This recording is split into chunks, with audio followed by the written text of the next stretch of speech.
Então, vamos mais uma aula. Agora, o assunto que vamos tratar é propriedades periódicas.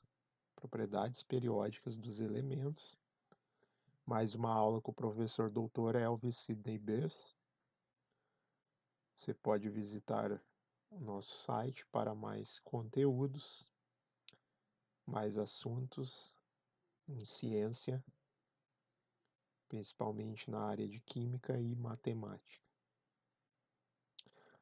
Agora, o assunto são propriedades periódicas que vamos tratar.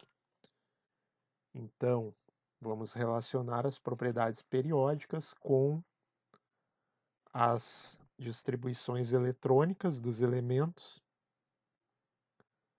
e vamos ver quais as relações entre números atômicos, distribuições eletrônicas e as ditas propriedades periódicas.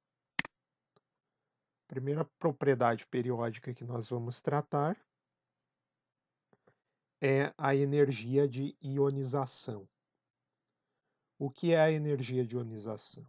A energia de ionização é a energia necessária para remover um elétron de um íon ou átomo gasoso, conforme a reação indicada abaixo. Ou seja, temos um elemento em fase gasosa, ele já pode estar ionizado um certo número de vezes, ou pode ter carga zero, se N aqui for igual a zero, e ele, então, tem um elétron removido e ele adquire, então, uma carga N mais 1, se transforma em um cátion N mais 1 mais. Se N for zero, essa será o primeiro processo de ionização. Então, a energia de ionização é uma variação de energia interna para esse que acompanha esse processo de remoção de um elétron. Tá? Então, a tendência geral é que essa energia é uma variação de energia positiva, ou seja, nós temos que injetar energia nesse sistema para remover um elétron de um átomo que pode estar em estado neutro ou já na sua forma de cátion, certo? Então, a tendência geral, em termos de energia de ionização, é o que a gente pode ver nesse fragmento aqui da tabela periódica. O que a gente observa é que a tendência geral é que a energia de ionização aumenta, ela aumenta aqui, ó, ao longo do período. Então, ela aumenta à medida que se aumenta o número atômico. Então, conforme Z aumenta, o número atômico aumenta, o número de cargas nucleares de prótons no núcleo aumenta, porque o número Z é o número de prótons no núcleo. Então, ele me dá a carga positiva que o núcleo tem. Então, a gente já vê aqui, ó, hidrogênio, tá? Aqui as energias de ionização estão expressas em kJ por mol. Então, para extrair 1 mol de elétrons do átomo de hidrogênio, são necessários 1.310 kJ de energia que tem que ser injetada no sistema para 1 mol de átomos, certo? Por isso, kJ por mol, 1.310 kJ por mol. Vocês notem que o hélio, que tem número atômico 2, a energia para se remover um elétron é quase o dobro da energia para se remover um elétron do átomo de hidrogênio, tá? O hélio tem o quê? Número atômico 2, carga nuclear 2. Então, a energia aqui é cerca de 90% maior do que a energia para se remover um elétron do átomo de hidrogênio. Quando a gente passa para o lítio, o lítio, para se remover um elétron do lítio, que tem número atômico 3, a energia cai para 519 kJ por mol. Por que que cai? Porque a gente tem o quê? O que que acontece aqui no lítio? A gente tem a distribuição. O lítio tem 3 elétrons, então a distribuição dele é 1s2, 2s1. O que que acontece? Que no segundo período, então a gente nota uma quebra na tendência de aumento, por conta que os dois elétrons que estão no orbital 1s, na sua distribuição 1s2, 2s1, então os dois elétrons que estão no orbital 1s, eles blindam a carga nuclear para o elétron que está no orbital 2s. Então fica muito mais fácil de retirar um elétron do orbital 2s do que retirar de um orbital 1s, porque o orbital 1s aqui não está sentindo a blindagem nuclear, certo? Então, por isso que aqui eu tenho um aumento ao longo de hidrogênio para hélio, mas quando chega no lítio, eu tenho o efeito de blindagem dos dois elétrons do orbital 1s, que blindam a carga nuclear, que é 3, blindam essa carga nuclear, e o lítio acaba sentindo muito menos a interação com esse núcleo de carga 3. Se a gente usar as regras de Slater e calcular qual é a carga efetiva que incide sobre um elétron 2s do átomo de lítio, a gente descobre que a constante de blindagem para o lítio é de 1,70, porque são dois elétrons 1s contribuindo com 0,85 cada um, pela regra 3b de Slater. Então, 2 vezes 0,85 dá 1,70. Então, a carga efetiva que o elétron 2s do lítio sente, tá? Interage, é a carga do núcleo, que é 3, menos 1,70, que é a constante de blindagem. Então, acaba tendo que uma carga de 1,30. 1,30, né? Então, a carga de 1,30. Apenas 1,30 é a carga que efetivamente, a carga positiva que esse elétron 2s do átomo de lítio sofre. Então, é muito mais fácil de se retirar essa carga, esse elétron do lítio, do que retirar do hélio. Muito embora a carga nuclear do lítio seja maior do que a do hélio. Mas o que que a gente tem? Blindagem. Então isso explica de por que que eu tenho uma queda no valor da energia de ionização do hélio para o lítio. Certo? Quando eu vou para o berílio, eu tenho um aumento, porque aí essa carga, esse aumento de Z, de 3 para 4, do lítio para o berílio, acaba sendo bastante importante para aumentar a carga nuclear, para aumentar a energia de ionização, ou seja, a carga que o elétron sente na sua distribuição 2s2. Aí o que que acontece quando a gente vai para o boro? Acontece quando a gente passa para o boro, que tem número atômico mais 5. Acontece uma quebra de novo, uma quebra na tendência para o boro, certo? O que que acontece aqui no boro, entre o berílio e o boro? Bom, aumenta a carga nuclear mais 1, mas ele tem 5 elétrons, certo? Tem 5 elétrons. Então, qual é a distribuição para o boro? Tá? O boro, ele é 1s2, 2s2 2p1, certo? Então, o que eu tenho? Eu tenho a blindagem gerada por duas camadas de elétrons do tipo S. E o que a gente sabe sobre os elétrons do tipo S? Eles são penetrantes, são elétrons que penetram muito próximo do núcleo. Como são elétrons que penetram muito próximo do núcleo, eles estão muito próximos do núcleo e, portanto, eles têm um grande efeito de blindagem sobre a carga nuclear para os demais elétrons. No caso, quem aqui são os demais? É um elétron que é posicionado no orbital 2p. Os orbitais 2p, os orbitais p, eles estão muito mais distantes do núcleo. Então, eles sentem muito menos a carga nuclear.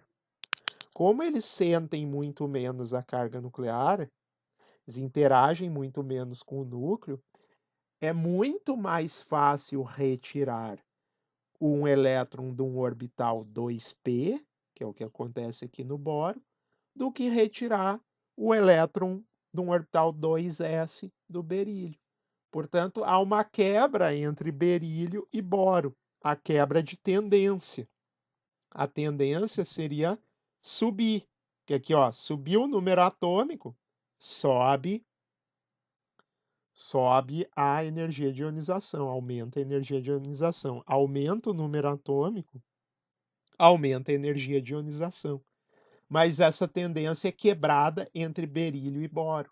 Por quê? O efeito de blindagem dos elétrons que estão nos orbitais 1s e 2s. Por quê? A distribuição eletrônica do boro é 1s2, 2s2, 2p1. Então, esse elétron, esse único elétron que está no orbital P, ele é fácil de ser retirado, mais fácil, relativamente mais fácil de ser retirado, do que um orbital 2s, de um elétron que esteja num orbital 2s do berílio. Entenderam? Então, aqui há uma quebra. Depois, do boro para o carbono, volta a subir a energia de ionização, porque eu tenho que distribuição do carbono, ele é número atômico 6, ele tem 6 elétrons, então a distribuição dele é 1s2, 2s2, 2p2. Aí, o que acontece? Comparando com o boro, a blindagem sobre esse elétron é a mesma, quase a mesma que lá no boro, a blindagem. Só que a carga nuclear do boro para o carbono subiu uma unidade. Então aqui volta a obedecer a tendência de que quanto maior o número atômico, maior será a energia de ionização dentro de um mesmo período. Então, eu estou olhando para o segundo período. O que acontece quando eu passo do carbono para o nitrogênio? Segue a tendência esperada. Uma carga a mais no núcleo aumentou aqui em 40%, quase 40% a energia de ionização. 35% aproximadamente na energia de ionização, comparando nitrogênio com carbono. O que acontece quando eu vou do nitrogênio para o oxigênio? O que acontece aqui? Acontece o efeito de que eu tenho um aumento na carga, certo? Mas eu novamente tenho algum efeito aqui que acontece. Qual é o efeito que acontece aqui? Bom, o oxigênio tem número atômico 8, possui 8 elétrons enquanto átomo neutro, certo? Elemento neutro oxigênio possui 8 elétrons. Então, qual será a distribuição eletrônica do oxigênio? Ser 1s2, 2s2, 2p4, certo? 2p4. O que acontece então? Esse elétron que está lá no oxigênio, o quarto elétron que entra no orbital p, ele vai ser o que? Emparelhado ele vai fazer um emparelhamento com um dos 3 elétrons que já lá estão no orbital p, certo? Você tem que distribuir 4 elétrons no orbital 2p. Então tem três espaços para ser posicionado um elétron e já tem 3 elétrons. Então esse quarto elétron que entra, ele vai ser o que? Emparelhado. Ele vai ter um spin diferente dos demais elétrons, tá? Ele entra com o spin invertido. Se os outros têm spin mais um meio, ele vai entrar com spin menos um meio, ou vice-versa, né? Ele vai entrar com um spin oposto e vai ocupar emparelhado com um outro elétron um dos orbitais p. Então, o que começa a acontecer aí? O que a gente viu no princípio da construção de distribuição eletrônica? Eu tenho uma energia de interação repulsiva de Coulomb. Eu, eu passo a ter uma energia repulsiva de Coulomb, certo? A repulsão entre elétrons que estão emparelhados dentro do mesmo orbital, dentro da mesma região do espaço. Então, essa repulsão diminui um pouco a energia, ou seja, é uma energia repulsiva, essa energia vai desestabilizar esse quarto elétron e vai fazer com que ele seja um pouco mais fácil de ser retirado do átomo, de ser ionizado, em comparação com o nitrogênio, certo? Depois, comparando-se o oxigênio com o flúor com o oxigênio com flúor, a gente vê que segue a tendência de aumento, e depois de flúor para neônio também segue a tendência de aumento, certo? Chega no neônio, fecha uma camada, certo? Neônio 10 elétrons, portanto, 1s2, 2s2, 2p6. Fecha a camada do nível 2. Nível 2 fica completamente fechado e completo no neônio, certo? Quando eu passo para o terceiro período, o que acontece? Eu tenho uma queda de novo na energia de ionização, que cai em relação ao período anterior, porque efeito de blindagem. Agora eu tenho sódio, tenho 11 elétrons, então eu tenho uma distribuição 1s2, 2s2, 2p6, 3s1. Então esse elétron 3s1 vai sofrer a blindagem dos elétrons que estão no grupo da camada 2, 2s2 e 2p6, e o elétron que está na camada 1s2. Então todos esses elétrons do nível 1 e do nível 2, veja que aqui eu estou no terceiro período, então o elétron aqui estará no orbital 3s1. Então esse elétron do 3s1 ele vai sofrer a blindagem de todos os elétrons que estão na camada no nível 2, nível quântico 2 e no nível quântico 1. Então, essa blindagem vai contrabalançar o aumento da carga nuclear e eu tenho uma queda do segundo período para o terceiro período, certo? Essa queda aqui do lítio por sódio é por conta do número de elétrons muito maior que eu tenho no sódio, gerando uma blindagem muito maior da carga nuclear. Mas dentro do período, dentro do terceiro período, eu vou seguir com a tendência de aumento com o número atômico, mas com aquela quebra de novo, assim como há uma quebra do berílio para o bório, eu tenho uma quebra de tendência do magnésio para o alumínio. Por quê? Mesma história. Vai entrar o quê? Vai entrar o primeiro elétron, desemparelhado, certo? Primeiro elétron 2p aqui no alumínio. No caso aqui será um 3p, certo? Primeiro elétron 3p que vai estar sofrendo toda a blindagem dos elétrons que estão nos orbitais s abaixo dele, certo? Então, o primeiro orbital P, ele sempre mais. O elétron que entra no primeiro orbital P, seja no 2p ou no 3p, ele sempre vai estar sofrendo o efeito, né, de blindagem dos elétrons s que estão abaixo dele, certo? Depois do alumínio para o silício, segue a tendência de crescimento, silício-fósforo, e há uma quebra de novo de fósforo para enxofre, por conta do mesmo efeito que tem no oxigênio, que atua sobre o oxigênio, que é o efeito de emparelhamento, tá, do quarto elétron no orbital P, certo? Se repete, por isso periódico, ou seja, periodicamente aquele efeito vai se repetir. Então, ele se repete quando eu passo do nitrogênio para o oxigênio, do fósforo para o enxofre. Depois segue para o cloro, segue a tendência de aumento de novo, até o argônio, com o número atômico, segue a tendência natural. Então, eu sempre tenho uma quebra aqui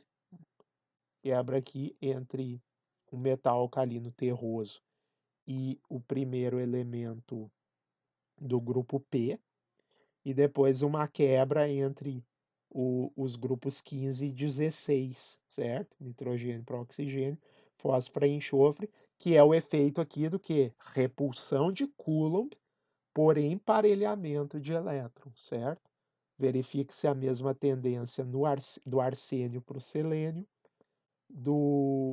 Aí, quando chega lá no quinto período, aí eu começo a ter não acontece mais a quebra de tendência, porque aqui eu começo a ter uma carga nuclear já bastante intensa. Então, aqui, ó, que o aumento direto, ó, 400, 548, 556, 707, 834. Não ocorre a quebra esperada aqui, ó, de antimônio para telúrio. Por quê? Porque aqui eu já estou com números atômicos elevadíssimos e a repulsão de Coulomb, tá, pelo emparelhamento de elétrons, já não é mais suficiente para compensar a atração nuclear. Então, quando eu estou no quinto período, eu tenho direto o aumento da energia de ionização com o aumento do número atômico. No sexto período também, aumenta ao longo do período, sem quebras de tendência, para todos os elementos do quinto e do sexto período, certo? Então, os metais de transição, eles, olhando para esse gráfico, a gente vai ter, ó, sempre a quebra periódica. Então, eu tenho hélio, hidrogênio, hélio, sobe porque aumenta o número atômico. Cai para o lítio porque efeito da blindagem. Sobe do lítio para o berílio porque aumento do número atômico. Quebra do berílio para o boro porque efeito da blindagem. Sobe do boro para o carbono para o nitrogênio porque efeito do número atômico. Cai do nitrogênio para o oxigênio porque efeito da repulsão de Coulomb pelo emparelhamento dos elétrons nos quatro elétrons, quarto elétron que entra no orbital P, que tem que emparelhar com o elétron que já lá está. Então, a repulsão de Coulomb causa essa queda aqui. Segue a tendência do número atômico até o neônio. Cai de novo para o sódio, porque daqui eu terminei o segundo período e entrei no terceiro período, certo? Terceiro período, cai por efeito de blindagem, no caso do sódio. Sobe do sódio por magnésio por efeito do número atômico. Cai do magnésio para o alumínio, quebra por conta do primeiro elétron no orbital P, que sofre blindagem dos elétrons S que estão nas camadas mais internas. Cai por conta da blindagem. Sobe com o número atômico do alumínio para o silício, para o fósforo. Cai um pouco por conta do efeito da repulsão de Coulomb pelo emparelhamento do quarto elétron no orbital p. Sobe a tendência com o cloro, sobe até o argônio. Cai por efeito de blindagem quando vai para o quarto período, potássio. Quarto período, potássio. Eu tenho o quê? Cálcio, sobe o cálcio para o número atômico. Começa os quê? Os metais de transição. Metais de transição mais ou menos fica constante, porque todos eles são o quê? Preenchimento de orbitais d, certo? Preenchimento de orbitais d, então sobe um pouquinho com o número atômico, mas muito pouco ao longo dos metais de transição. Volta a subir quando chega no zinco, certo? Porque completou a camada, completou os orbitais d, chegou no zinco, saturou, vai para o gálio, tem uma quebra, né? Cai por conta da blindagem, sobe para o germânio por conta do aumento do número atômico, sobe para o arsênio, número atômico, daí entre arsênio e selênio, uma pequena queda, muito pequena ainda, pelo efeito do que? Repulsão de Coulomb. Então, aqui, arsênio para selênio, pequeníssima queda relativa, tá? Por conta ainda da repulsão do quarto elétron que entra no orbital p. Sobe para o bromo com o número atômico, certo? Sobe para o bromo com o número atômico. Sobe até o criptônio. Sexto período, rubídio, certo? Rubídio, quinto período. Quinto período, rubídio, certo? Quinto período, rubídio. Sobe do rubídio para o estrôncio. Aí agora só sobe, porque é número atômico, tá? Sobe, quebra aqui do cádmio para o índio, tá? Por conta de blindagem, volta a subir estanho, antimônio, telúrio e iodo, daí só sobe por conta do aumento do número atômico. Cai de novo no césio, certo? Sexto período césio. Cai por efeito de blindagem, volta a subir do césio para o bário, certo? O que a gente vê de maneira geral aqui, ó? A cada período, a energia de ionização fica um pouco menor. Hélio, neônio, argônio, criptônio, xenônio. Tem uma queda aqui, ó. Tem uma queda com os períodos. Então, primeiro, segundo, terceiro, quarto e quinto período, certo? Primeiro, segundo, terceiro, quarto e quinto período, até chegar no xenônio. Então, eu tenho uma queda aqui. Essa queda geral, que vai dentro do mesmo grupo, que a gente observa que dentro do mesmo grupo, certo? Dentro do mesmo grupo eu tenho queda. Essa queda é devido à blindagem, certo? Então, a tendência de queda é que cada vez mais eu coloco mais elétrons, mais aumenta a repulsão intereletrônica e a penetração de um número cada vez maior de elétrons S. Quanto mais elétrons S eu for preenchendo, os elétrons S possuem alta penetração no núcleo, eles ficam perto do núcleo e blindam essa carga nuclear para os elétrons que estejam em níveis mais elevados de energia, certo?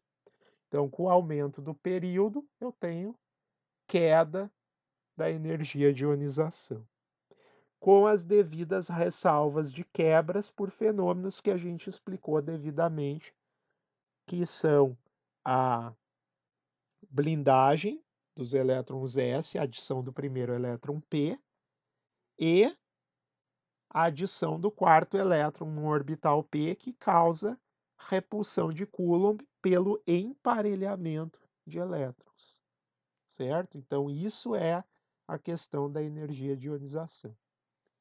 Agora vamos falar de outra propriedade, que é a afinidade eletrônica. Então, o que é a afinidade eletrônica? A afinidade eletrônica, também chamada de eletroafinidade, certo?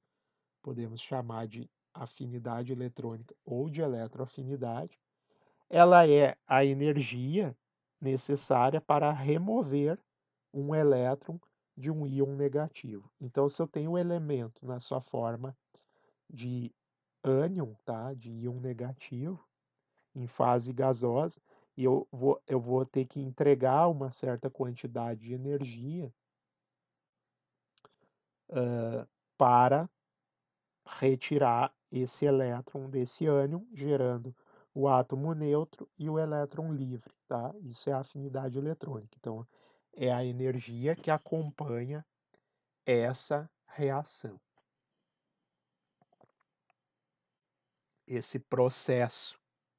Então, pode ser definida então como a energia necessária para remover um elétron de um íon negativo.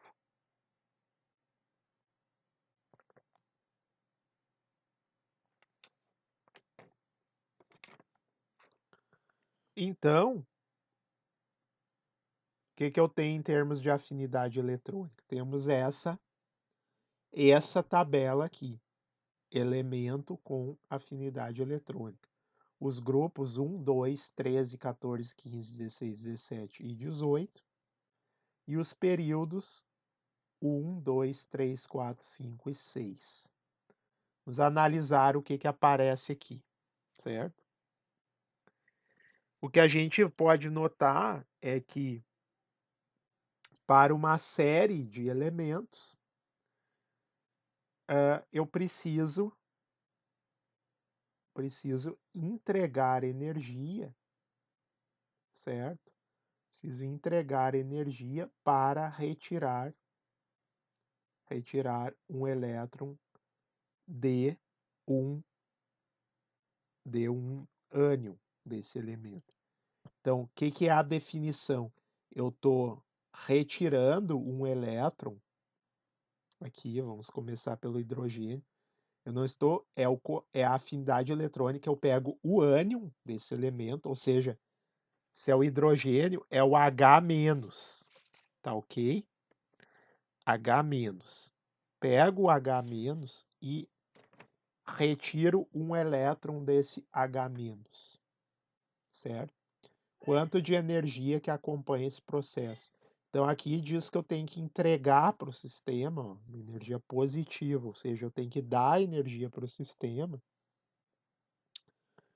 para eu retirar um elétron desse sistema, certo? Do H-. Então, eu preciso entregar a energia aqui, ó, tem que entregar 73 kJ por mol de unidades de hidreto para retirar um elétron do H-, do hidreto, do ânion hidreto, e transformá-lo no átomo neutro de hidrogênio, certo? O que acontece quando eu vou do hidrogênio para o hélio? Aumenta ou diminui? Diminui. Diminui. Por que diminui? Por que diminui? Porque o hélio menos... O que é o hélio menos? O hélio menos, ele tem o quê? Quantos elétrons? Ele tem 3 elétrons, certo? Porque o hélio 0 tem 2 elétrons, tem número atômico 2 e 2 elétrons, isso o átomo neutro. O átomo negativo, o ânion dele, vai ter, portanto, um terceiro elétron. Então, a distribuição dele eletrônica vai ser 1s2, 2s1. Acontece o que aqui? Blindagem. Blindagem, pessoal. Blindagem. Os elétrons, os 2 elétrons que estão no orbital 1s, 1s, vão estar muito próximos do núcleo e vão estar blindando a carga nuclear para os elétrons que estão no orbital 2s, caso um único elétron. Então, será muito fácil de se retirar esse elétron do ânion hélio. Portanto, por isso que a gente não encontra o hélio menos na natureza, porque essa espécie, para que ele perde esse elétron e ainda perde energia. Isso é um processo exotérmico, certo? Processo exotérmico, a energia é negativa. Ou seja, você nem precisa entregar energia para esse processo. Ele libera o elétron e ainda libera energia, certo? Então não precisa entregar energia para retirar um elétron de, de um gás nobre. Gases nobres não estarão na forma de ânions, certo? Não estarão na forma de ânions. Então, por efeito de camada fechada, que blinda todos os elétrons que eu quiser adicionar aqui, esse elétron nem sente a carga nuclear. Ele nem vai sentir a carga nuclear. Esse elétron estará completamente blindado, certo? Então, para o caso do hélio menos, esse elétron ali não vai ficar no orbital 2s, certo? Ele vai sair espontaneamente. Vai ter uma questão de espontaneidade para esse elétron sair do hélio ou de qualquer gás nobre, certo? De qualquer gás nobre. Do berílio também. Por quê? Por quê, né? O que o berílio tem? Berílio tem o quê? Número atômico 4, certo? Então, o berílio mais, ele vai ter 5 elétrons, certo? Qual é a distribuição eletrônica? 1s2, 2s2, 2p1. O que eu tenho com esse elétron 2, esse elétron que está no orbital 2p1 do ânion berílio? Ele sofre o que? Efeito de blindagem dos 4 elétrons que estão abaixo dele, dos elétrons 2s2 e 1s2. Blindam demais a carga nuclear, portanto, é muito fácil dele perder esse elétron. Portanto, a energia é negativa. Ou seja, ele espontaneamente perderá esse elétron. Portanto, a espécie berílio menos não é uma espécie fácil de existir, né? Porque ela estará sofrendo blindagem, certo? O caso do nitrogênio. O caso do nitrogênio também é negativo. Por quê? O que é o N-? O que é o N-? N- é um nitrogênio que, no lugar dele possuir 7 elétrons, ele possui 8 elétrons, certo? Então, qual é a distribuição eletrônica? 1s2, 2s2, 2p4, certo? 2p4 para o nitrogênio. O que o nitrogênio tem quando ele entra o quarto elétron? O quarto elétron tem que ser emparelhado com um dos outros 3 elétrons que já lá está no nitrogênio neutro. O que a gente sabe que acontece com esse quarto elétron que é emparelhado? Repulsão de Coulomb.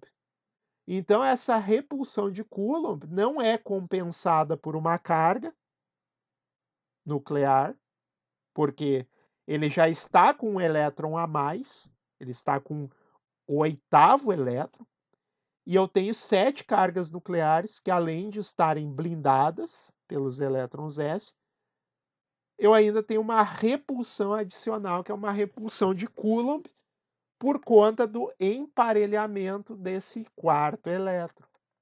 Por isso que o ânion N- também não é uma espécie estável, tá?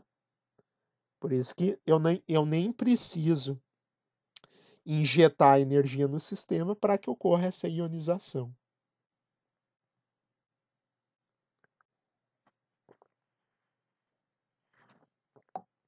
Que é o que acontece quando eu tenho o ânion, a primeira ionização do oxigênio, certo? E a sua segunda ionização. Então é mais fácil o oxigênio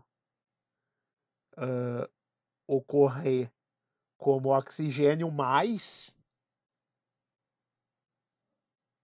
do que como oxigênio menos, certo? O que que acontece aqui, ó? Essa ionização aqui de 141 é a primeira ionização. Eu estou retirando um elétron, tá? Estou retirando um elétron do oxigênio que está O-, certo? O-. Para eu retirar um elétron do O-, eu preciso entregar energia para esse sistema.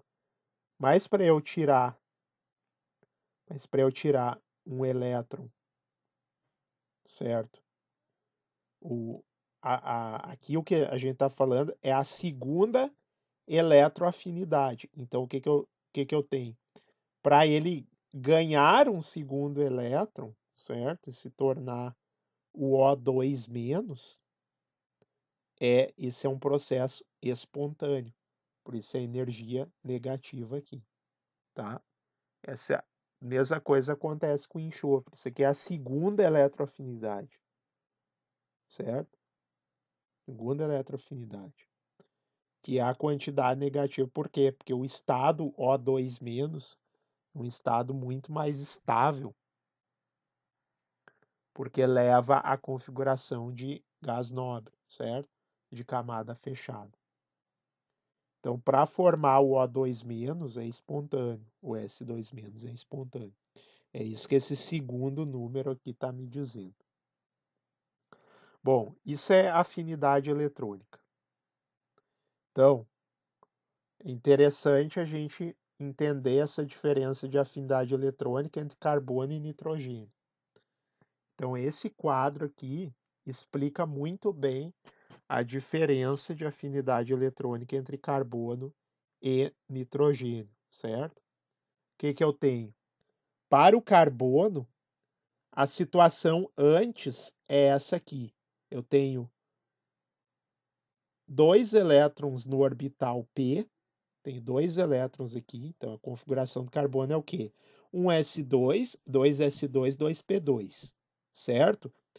Eu tenho 2 elétrons nos orbitais p. Então aqui, ó, o orbital p está com 2 elétrons. Eu vou colocar um terceiro elétron e formar o carbono ânion, certo? Carbono ânion. Esses 3 elétrons estarão desemparelhados. Então, esse elétron aqui, ele é estável. Então, para eu retirar esse terceiro elétron, eu preciso dar energia para o sistema. Por isso que a eletroafinidade é positiva, porque eu estou destruindo o carbono ânion, certo? Então, eu estou retirando esse elétron aqui e retornando para essa configuração. Então, como essa configuração é estável, eu preciso entregar energia aqui. Já no caso do nitrogênio, eu tenho o quê? Nitrogênio, o antes aqui quer dizer neutro e o depois quer dizer o ânion. Então, eu estou retirando um elétron daqui e estou retornando ao estado neutro. Então, no estado neutro, eu tenho 3 elétrons desemparelhados. No estado ânion, eu tenho o emparelhamento desse elétron, mas esse elétron aqui ele sofre a repulsão de Coulomb do outro elétron que está no mesmo orbital. Então, a própria repulsão de Coulomb vai expulsar esse elétron para que eu não tenha o nitrogênio com uma carga negativa e sim tenha o nitrogênio neutro, certo? Por isso que a eletroafinidade do nitrogênio é negativa, porque esse processo aqui, ó, de expulsar esse elétron e retornar para a situação anterior, que é do átomo neutro, é um processo espontâneo, certo? A própria energia de repulsão aqui vai me fazer esse trabalho e ainda o átomo vai voltar ao seu estado anterior, neutro, e ainda entregar energia para o ambiente, certo? Então, isso aqui, esse quadro visual aqui, é o que vai explicar essa questão do nitrogênio não ser estável na forma de um ânion, certo? Assim como explicava a eletroafinidade do oxigênio, explicava não a eletroafinidade, explicava a energia de ionização do oxigênio, que o oxigênio é isso daqui. Então tem uma repulsão. Então, se eu arrancar o elétron, beleza, ele fica sem a repulsão, ele fica num estado mais estável. Por isso que é mais fácil ionizar o oxigênio do que o nitrogênio, muito embora ele tenha uma carga nuclear maior, e é muito mais fácil ionizar um ânion nitrogênio, certo? Do que ionizar o carbono, porque essa situação do carbono aqui é estável. Já essa situação, ou seja, de carbono C-, essa situação é estável. Não tem nenhuma repulsão aqui, certo? Inclusive tem um ganho de energia de troca aqui que eu posso fazer. Em vez de só 2 trocas, eu posso fazer 3 trocas aqui. Então eu ganho a troca aqui, 1 com 2, 1 com 3, 2 com 3. Como eu ganhei 3 trocas aqui, eu até tenho uma grande estabilização desse estado comparado com esse estado aqui. O mesmo não acontece aqui, onde eu acabo ganhando uma energia de Coulomb repulsiva e nenhuma troca a mais pode ser feita. Então, isso explica essa discrepância na tendência da eletroafinidade. Então, aqui eu tenho um gráfico, né, onde eu tenho aqui, ó, em preto a afinidade eletrônica, certo? Então, alguns ânions possuem afinidade negativa, que é o caso do hélio, caso do nitrogênio, que fica num limiar aqui perto do zero. Ou seja, gases nobres não querem existir como ânions, pelos efeitos de blindagem, certo? E alguns elementos têm a tendência de existir como ânions, por exemplo, os halogênios, certo? O próprio oxigênio. Então, esses elementos aqui eu preciso entregar energia para destruir o estado na qual ele é carregado. Então, aqui, ó, energia acima de zero, que é a linha do zero, certo? Então, para algum, por exemplo, carbono negativo é estável, oxigênio negativo é estável, flúor negativo é estável. Então, todos esses elementos, eles existem como elementos estáveis, certo? Porque eu preciso entregar energia para destruir a configuração de ânion, certo? Então aqui eu tenho a primeira ionização, que a gente já explicou, e aqui a segunda ionização. Então a segunda ionização para a maioria dos elementos, tá? Se torna mais difícil porque eu acabo destruindo configurações então de camada fechada, né, em alguns casos, como é o caso aqui do do berílio, né? Então, do berílio para o berílio mais, eu estou retirando aqui, ó, eu estou retirando no berílio o elétron 2p, 2p1. Aqui eu já estou retirando um 2s, então, ó, um aumento de energia. Eu tenho um aumento de energia. A segunda ionização precisa muito mais energia do que a primeira, porque aqui ainda eu tenho o efeito da blindagem, aqui eu já não tenho mais. Berílio mais, eu quero transformar em berílio mais 2, já não tem a blindagem que atuava aqui, que facilitava eu retirar o elétron do berílio. Então aqui na segunda ionização já não tem esse efeito de blindagem contribuindo. Então é muito mais difícil ionizar a segunda ionização, ela é muito maior aqui, ó, no caso do lítio, tem que retirar o segundo elétron, né, em vez de eu tenho que retirar ele do quê? Do orbital 1s. Então a distribuição aqui é 1s2 no lítio. Eu tenho que transformar ela em 1s1. Então eu estou retirando um elétron de altíssima penetração nuclear, ou seja, um elétron que sente muito a atração nuclear e, portanto, será muito difícil de arrancar esse elétron do lítio mais 1 e transformar ele em lítio mais 2. Por isso que eu tenho o maior pico aqui para a segunda energia de ionização, certo? Vamos falar então de raios. Próxima propriedade periódica são os raios, raios covalentes, raios iônicos, certo? Então, o que eu tenho aqui? Raios covalentes. O raio covalente, então, segue de novo a tendência de número atômico e blindagem, certo? Então, o que eu olho aqui? O que eu posso verificar aqui nessa figura da tabela e os raios, tá?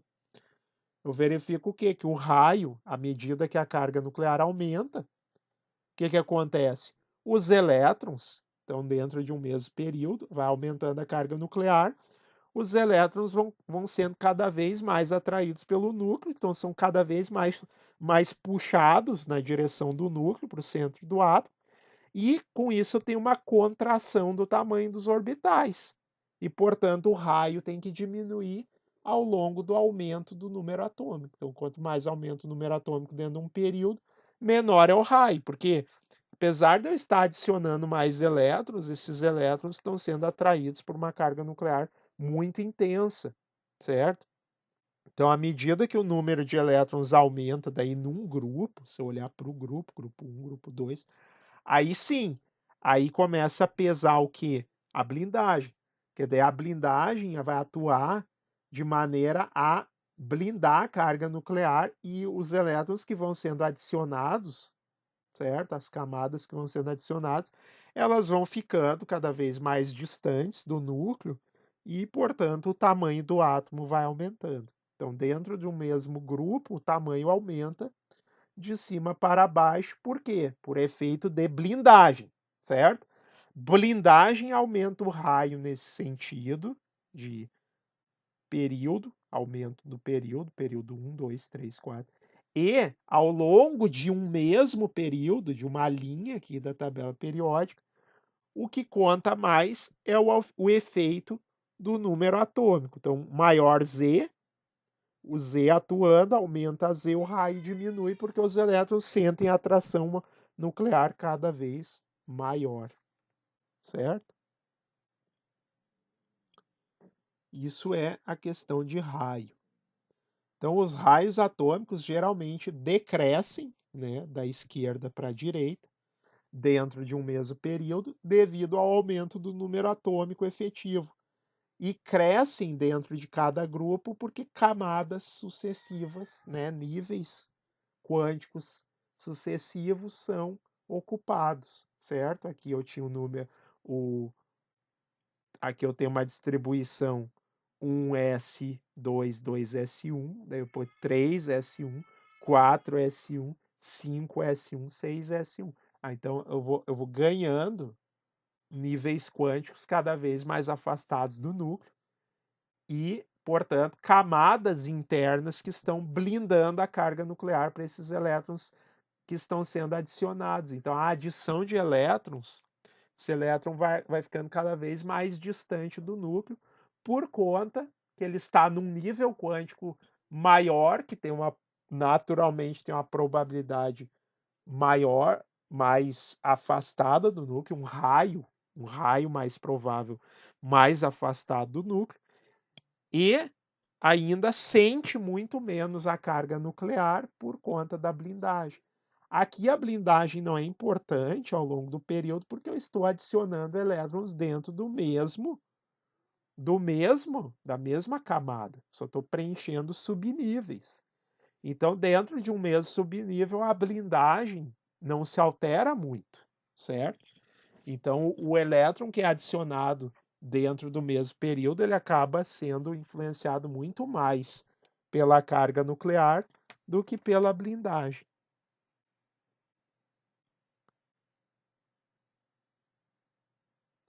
Então, isso se deve, é bem como a gente vai olhando. Se a gente olhar para as funções de distribuição radial,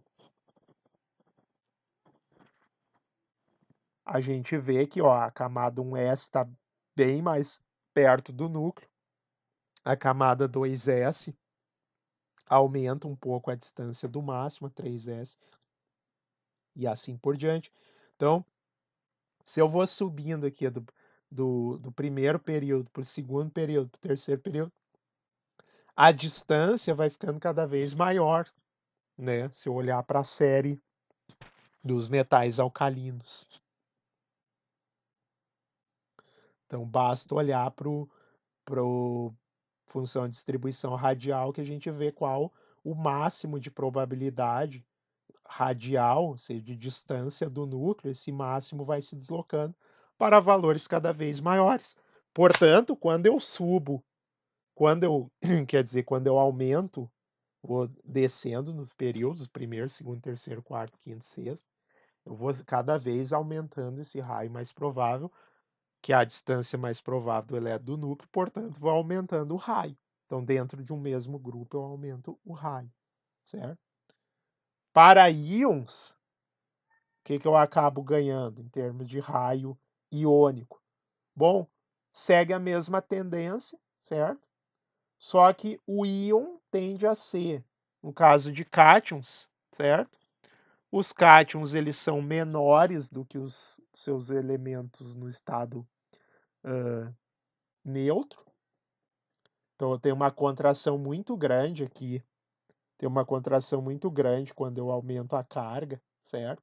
Porque se eu vou retirando elétrons, os elétrons que ficam, eles vão sofrendo uma atração nuclear cada vez maior e vão contraindo. Então a eletrosfera contrai na direção do núcleo, fecha na direção do núcleo, portanto, cátions de carga cada vez maiores possuem raios cada vez menores.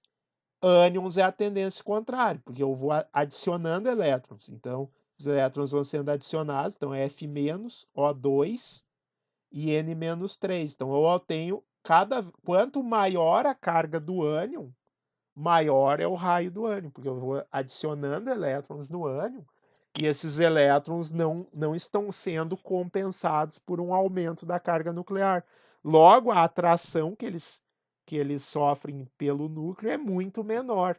Então, cada vez menor. Então, os elétrons que vão sendo adicionados no ânion vão ficando cada vez numa distância cada vez maior do núcleo, porque não tem carga nuclear para contrabalançar essa adição de elétrons. Logo, eles vão ficando cada vez mais afastados, sofrendo cada vez menos atração pelo núcleo, até também por efeitos também, né? Eles vão sendo posicionados em orbitais cada vez mais de níveis de energia cada vez maiores, portanto, com uma distância cada vez maior do núcleo. Então, em termos de raios, então, para fixar, então, a figura, visualizem essa figura. Os cátions são menores que os átomos de origem e os ânions são maiores que os seus átomos de origem, seus átomos neutros. Então, assim, ó, eu tenho lítio, né? Lítio, o externo é o lítio neutro, o interno o cátion lítio. Sódio neutro, sódio mais. Então, sódio mais é menor do que o sódio neutro, porque eu retirei um elétron. Os elétrons que ficam sofrem uma carga nuclear maior. A carga, quando a carga do cátion é maior, ele é menor, ele tem um raio menor, porque está sofrendo uma atração nuclear menor, tem menos elétrons para contrabalançar a carga nuclear. Então, o berílio 2 é menor do que o lítio mais, certo? E o magnésio 2, dentro do mesmo período, ele é menor do que o sódio mais 1, porque eu retirei 2 elétrons e os elétrons que permanecem no átomo vão sofrer uma carga nuclear muito mais intensa, portanto, há uma contração, uma atração pelo núcleo maior, então eles vão estar muito mais próximos do núcleo, sendo atraídos pelo núcleo, e, portanto, o raio diminui, certo? Já o oposto acontece com ânions. Então, os ânions, quanto mais o ânion ele cresce com a adição dos elétrons, porque não tem carga nuclear para atrair com força esses elétrons que estão sendo adicionados, porque eles estão sendo adicionados além do número atômico. Então, Quando eu vou do átomo neutro para o átomo carregado, eu tenho um ganho em raio atômico, certo? O, o, o átomo cresce, digamos assim, né, entre aspas, cresce quando eu adiciono elétrons e ele encolhe quando eu retiro elétrons, certo? Então, ânions são sempre maiores do que os seus átomos neutros e cátions sempre menores do que seus átomos neutros. Quanto maior a carga do cátion, menor o tamanho do cátion. Quanto maior a carga do ânion, maior é o ânion, certo? Então essa é a figura que vocês têm que guardar para a vida de químico de vocês, certo? Essa figura aqui é muito importante para o entendimento, certo? De, de todas essas questões, depois questões inclusive de solubilidade, né? Questões de polarização dos cátions, dos ânions.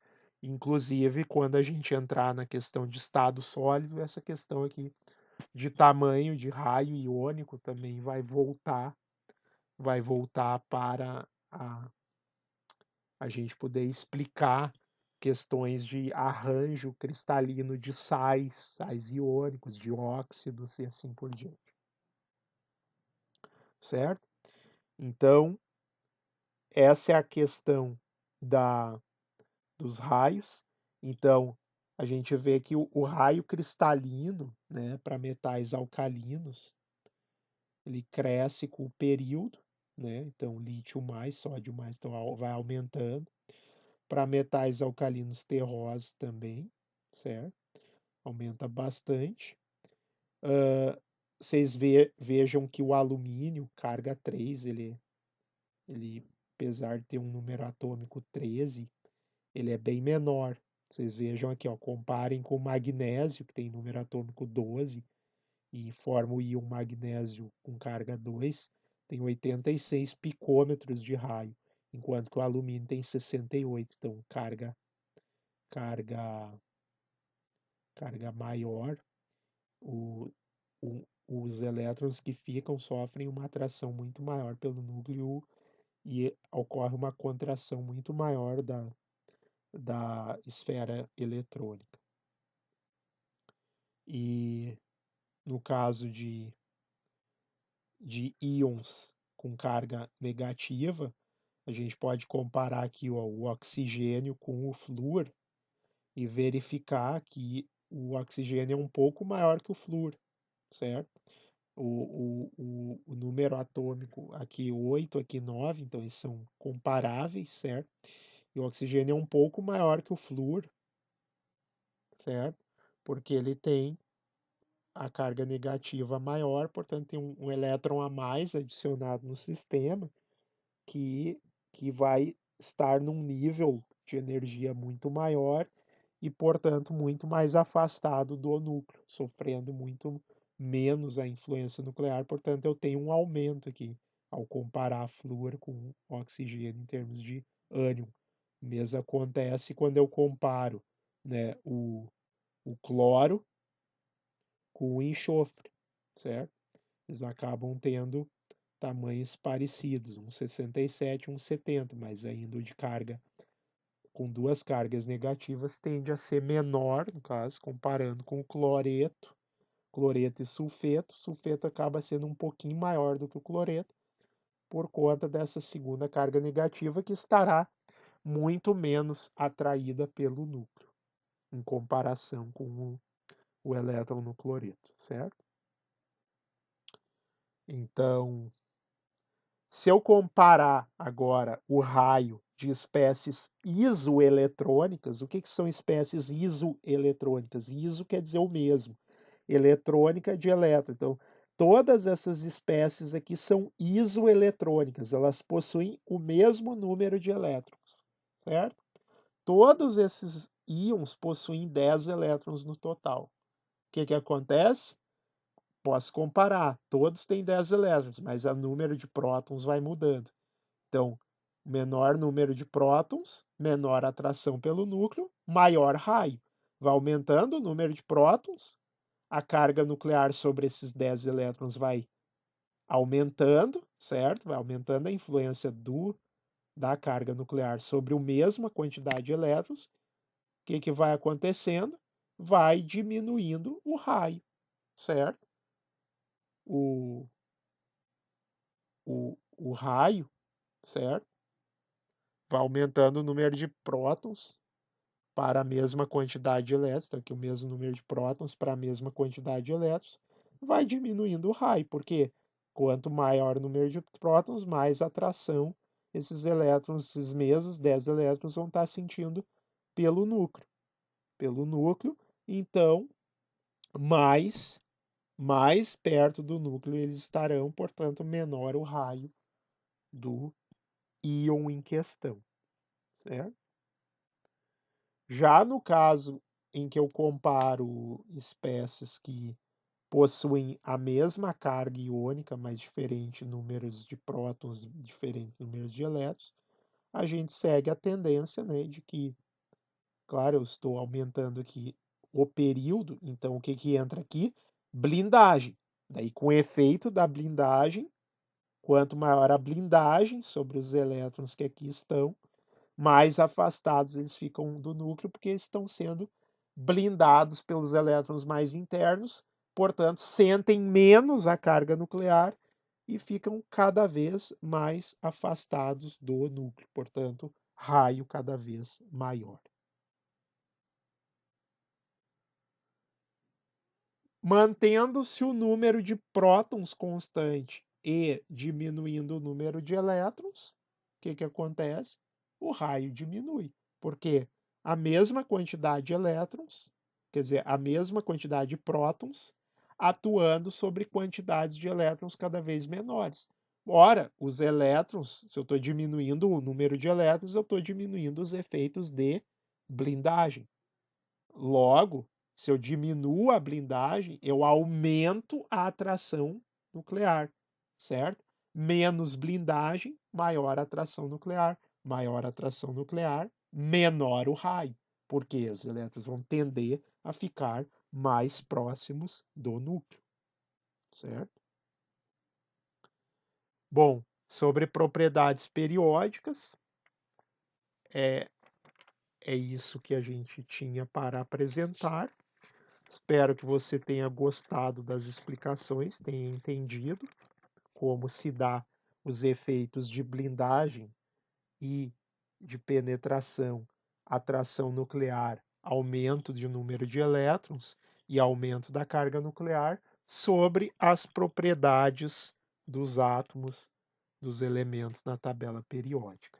Se você gostou do vídeo, se inscreva no canal, acione o sino das notificações para saber quando entrar novos conteúdos.